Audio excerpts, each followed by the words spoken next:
Hey guys, this is a little something new that I'm doing for to start off 2026 and just like throughout 2026. It's just a little personal diary of the course of my mental health and just trying to better it.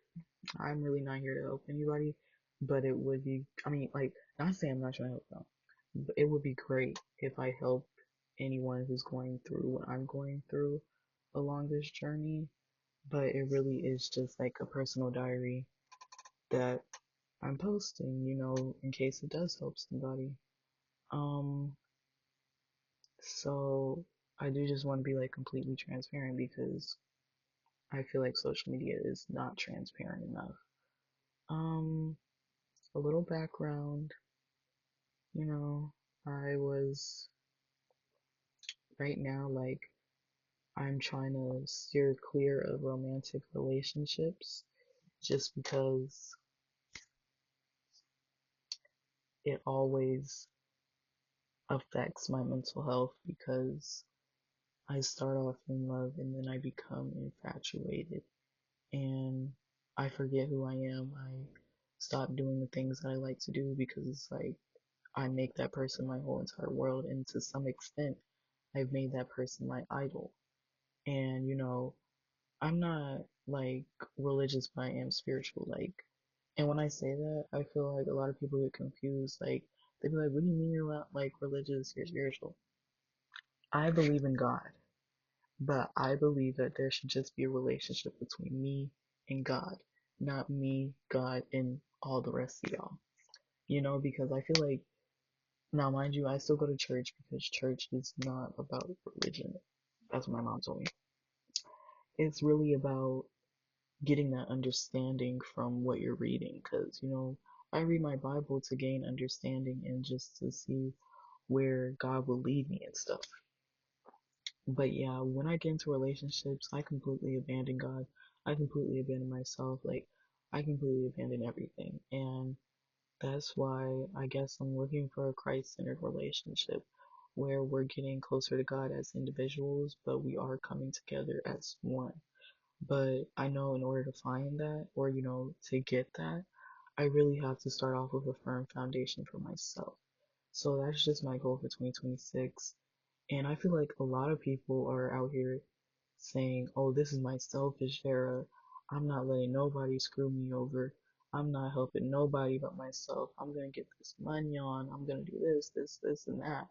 But at the end of the day, it's also like, why do you have to screw everybody else over who screwed you over just so you can get that firm foundation? For me, I want to be able to still help others, but not abandon myself in that process because that's what I've been doing, abandoning myself. Like, I just keep being like, oh, this is like I would put them on a higher pedestal as if I don't, as if I deserve less. And I feel like that's not how I should be living my life, like, honestly, because I don't deserve less. I'm trying to learn self-love, and that's been my goal since 2020, honestly. Um, and I just keep jumping into relationships thinking that for whatever reason they can help me get to that point, and they can't. Only I can help myself gain that self-love, if that makes sense. So yeah, my last relationship was probably like, it was the only good relationship I was in. But because it was a lot of communication happening, a lot of honesty was released as well. So it really did allow us to think like this is not, like, we're not the people that we want to be. So we couldn't be together because we weren't who we needed to be. You know what I'm saying? Like, it was like we could have lasted, but the foundation was not like the foundation. Well, okay. The thing about it is, people like to say you need a strong foundation in order to have a strong house. You can have a strong foundation. Our foundation was set. Our foundation was strong. But it's the process of building that house still. The house can still fall apart with a good foundation. it'll just fall apart on that foundation. So our foundation was good, but in the process of building the house, we forgot a lot of the materials that were needed. And so, yeah, so now I'm just on this journey discovering myself. Now, mind you, I'm not closing off my heart. If like someone comes along and we're clicking and we're good and stuff, like I feel like if they really want me, then they'll wait. And I feel like people take that out of like context. I'm saying like if someone really wants to be with you and you're good enough to talk to, then why are you not good enough to wait for? Because I mean, if you know it's just gonna be each other, like that's the person that you want, like that's the person that you see yourself marrying, you see yourself falling in love with. You see, everybody's so focused on the truth, but nobody like what's true in the moment, but nobody's focused on like the hopefulness of it all. You know what I'm saying? And that's where I get so confused. Because why are we not thinking about that? Like I like to think about the hope of the matter, but what I keep missing is focusing on that truth as well. Like, do not ignore those red flags, ladies and gentlemen.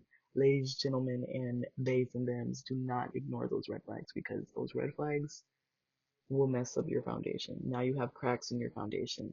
Now you have leaks in your foundation. And your house can still be strong, but there's going to be a lot of water damage.